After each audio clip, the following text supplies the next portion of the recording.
Masih di Indonesia, ide Indonesia. Nah, apa yang dilakukan Eka untuk membuat perimbangan atau karya-karya positif yang kita selama ini juga tahu bahwa Eka punya niat-niat untuk membuat hal yang baik dengan cara yang tidak biasa. Iya. Mungkin bisa disampaikan karya-karya apa yang Eka buat selama ini? Oke. Jadi di YouTube itu memang saya menawarkan sebuah karya yang unik dan lucu. Tapi saya tidak mau berhenti sampai situ karena mungkin orang tertawa melihat Jeremy Teti nyanyi, baca berita jadi nyanyi. Mungkin orang tertawa melihat Syahrini nyanyi bunga-bunga.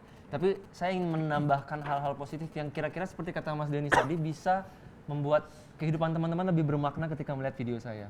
Maka saya masukkan beberapa konten seperti kemarin speech composing atau music is everywhere terbaru saya. Jadi saya collab sama orang secara random. Kebetulan kemarin saya dapat kesempatan collab dengan Pak Jokowi. Pak Jokowi.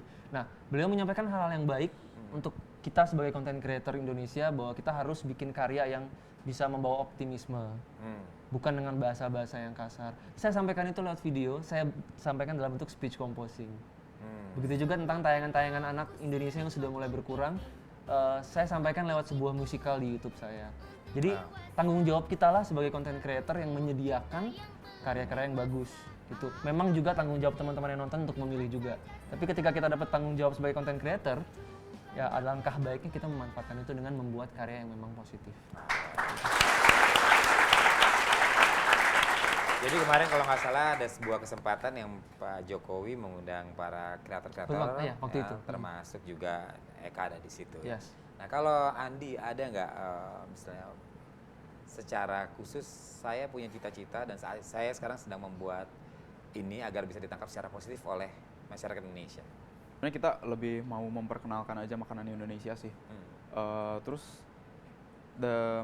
banyak banget makanan Indonesia yang bukan di restoran tapi yang benar-benar pinggiran jalan di Indonesia tuh yang rasanya tuh enak-enak tapi kurang diekspos sama di Indonesia sama orang-orang Indonesia. Orang-orang zaman sekarang kan justru perginya lebih senang ke kafe, ke yang fancy-fancy. Padahal jadi kita mau ngasih tahu lagi buat yang masih muda-muda, ya udah jajan aja di pinggiran itu banyak banget yang enak-enak.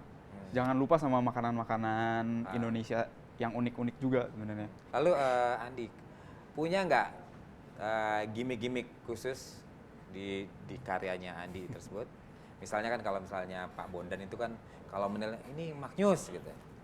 Kalau kamu bilangnya apa misalnya? Kalau kita selalu di closing video kita tuh selalu stay hungry. Stay hungry. Yeah. Jadi Tetap lapar. Tetap lapar ya. Jadi semuanya ini harus tetap lapar ya di sini agar bisa melihat Biar bisa nonton lagi bisa nonton lagi. gitu. Oke.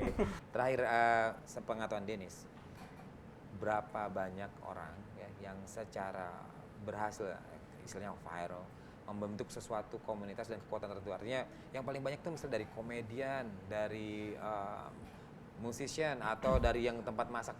Banyak tuh jenis-jenis apa saja sih? Oke, yang sekarang populer seperti tadi saya mungkin boleh disebut judul-judulnya nggak apa-apa kok di sini. Judul-judulnya ya. Pokoknya yang udah rame banget nih sekarang kalau di genre vlog. Ya kan, vlog kehidupan sehari-hari itu udah banyak banget yang bikin. Komedi udah banyak banget yang bikin. Cover version udah banyak banget yang bikin. Kecantikan, tutorial kecantikan itu udah banyak banget yang bikin. Tapi yang kita lagi cari sebenarnya adalah konten-konten yang lebih bervariasi daripada itu.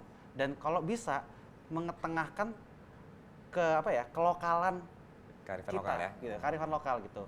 Kayak kemarin saya ketemu sama teman-teman dari Makassar. Mereka bercandanya itu komedinya pakai bahasa Makassar.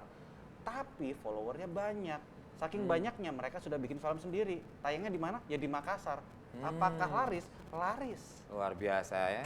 Iya, itu teman-teman Tuming Abu namanya. Iya ya. Itu tuh keren banget. Mereka bikin film tentang uang mahar di Makassar kenapa mahal gitu.